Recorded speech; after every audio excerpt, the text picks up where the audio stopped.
Thanksgiving is the one time of year when I get to gather with friends and family.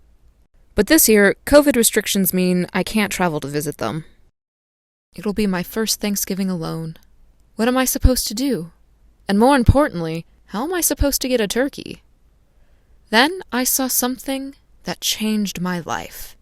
There was a turkey on the street, right in front of me, practically waiting to be eaten. In fact, there are so many turkeys around Brookline, Massachusetts, that they've become the town's unofficial mascot. They're now our town bird. And that's when it hit me. I want to know how these birds got here, and more importantly, as Thanksgiving approaches, I would really like to eat one of them.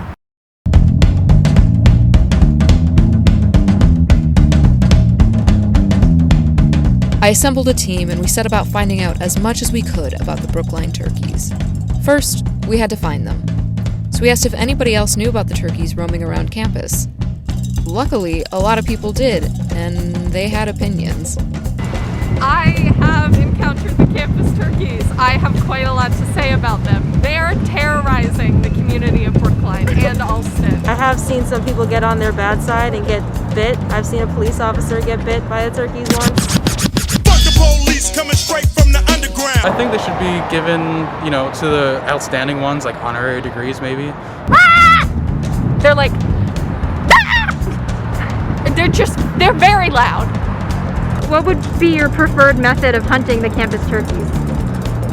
Probably a 12 gauge. Is that a gun? Could be. Although some people had absolutely no opinion whatsoever. Have you ever encountered the turkeys roaming on BU's campus or in Brookline? I have not, no. Have you ever heard any stories about anyone encountering the turkeys? No. While the turkeys got mixed reviews around campus, some people love them enough to devote their whole lives to the Brookline turkeys. Like local artist Caroline Barnes, who uses them as the subject for her posters.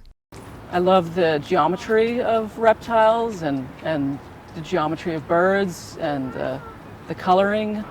I was utterly impressed by these birds. I thought everyone sort of had that same reaction, like wilderness is coming back to us, but people were a little upset, and I thought, oh, well, instead of being upset, let's just sort of have a little fun with this.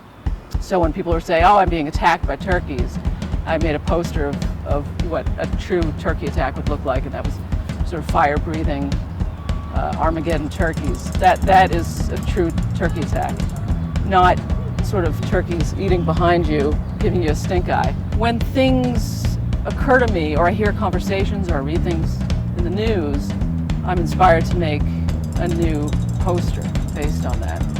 And they are, or should be, America's bird, or one of them. Whoop whoop. It's clear Caroline loves the Brookline turkeys, but we had to ask, would she eat one? Oh, I'm trying to lean towards organic these days, and quite frankly, I don't think people have treated their yards completely organically. I see too many pesticide signs, keep off grass, that I couldn't. Our next task was to actually find some turkeys. So we hit up Jenny Kornreich, who runs Turkey Spotting, an Instagram account that is, as she puts it, a very no intellectual capacity needed kind of account. We receive submissions of pictures or videos of turkeys around campus or honestly around Boston, and sometimes even around the country. And then we just post them with a funny caption or a caption about what's going on at BU. We've seen people hand feeding turkeys. I think people like it a lot. Now that I'm thinking about it, I don't know why turkeys are such a big deal here, but yeah, Thanksgiving is our national holiday. So as Thanksgiving approaches, we get a ton and everyone's making the same joke. We also wanted to know if she'd help us kill a Brookline turkey, but unfortunately for us, I'm a vegan and I'm an animal rights activist. Whoops. And Anika's vegetarian, but we try to stray away from the whole we're gonna kill the turkeys, here comes Thanksgiving, yummy, yummy, Jenny wouldn't help us, but we needed to go on a hunt. Before our journey, we remembered some wise words from Caroline. It's funny, all these people saying, ooh, wait till Thanksgiving, haha, Thanksgiving around the corner. I would love to see them try to take down a turkey without shooting it, because that's not legal. Yeah, good luck. Challenge accepted, Caroline. Challenge accepted. So we set out to find someone who could teach us just how to track down and hunt one of these bad boys, and who wasn't squeamish about doing it. We needed someone fearless, aggressive, terrifying. Let me get you a stool. You sure you don't want a stool? We were lucky enough to find Keith Fritze, president of the Massachusetts chapter of the National Wild Turkey Federation. Our primary focus is the conservation of the wild turkey and the preservation of our hunting heritage. So spring turkey hunting takes place during the mating season. So the birds are very active. The toms, the males are out pursuing females, trying to call the females to them. The gobble of a turkey is the male turkey's mating call. A turkey hunt is like a high school dance. You're trying to sound like the head cheerleader and call in the star quarterback.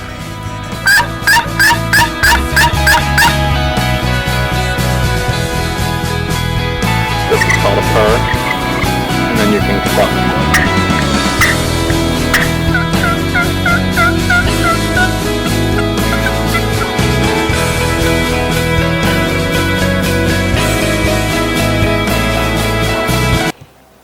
Pockets full of turkey calls, and that way you're, another thing that can be unsafe, carrying a turkey out over your shoulder while you're in the turkey woods and hunters are looking for male turkeys.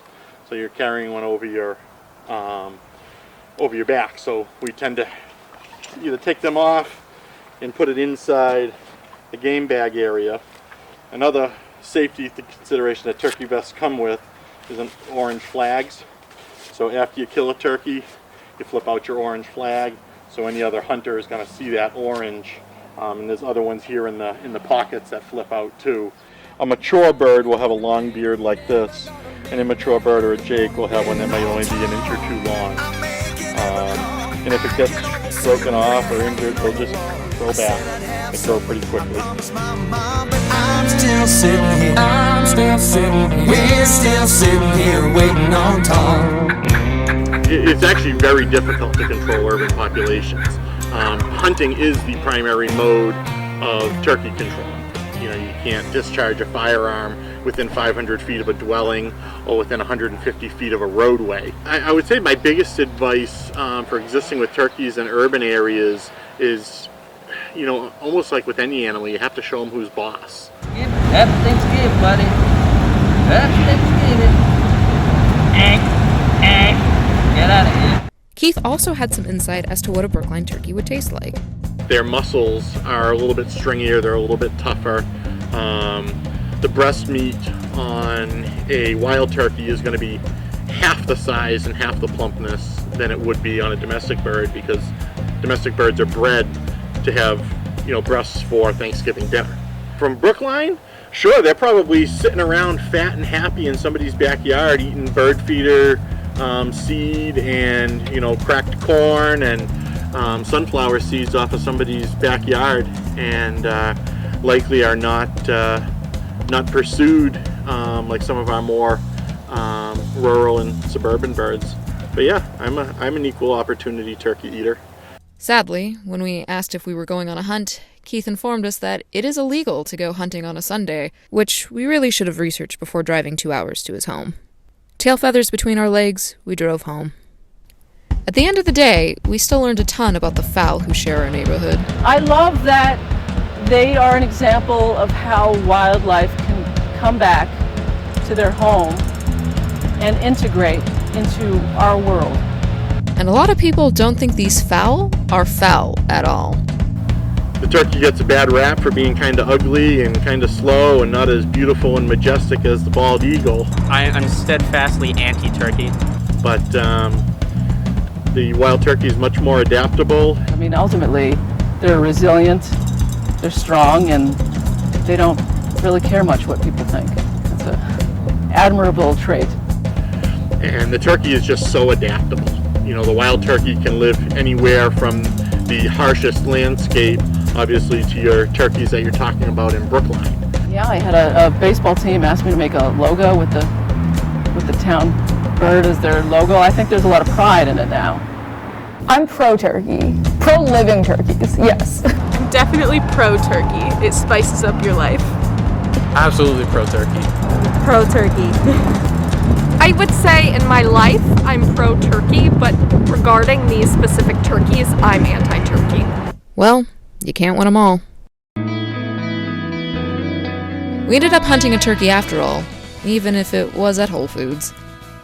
All in all, it was a successful Thanksgiving, even if we were away from home. And most importantly, we learned that in Brookline, it's Thanksgiving all year round. Excuse me, sir. Do you have a moment to talk about Thanksgiving? Do you have any comments? Okay, no comment. Rude. Been waiting on Tom.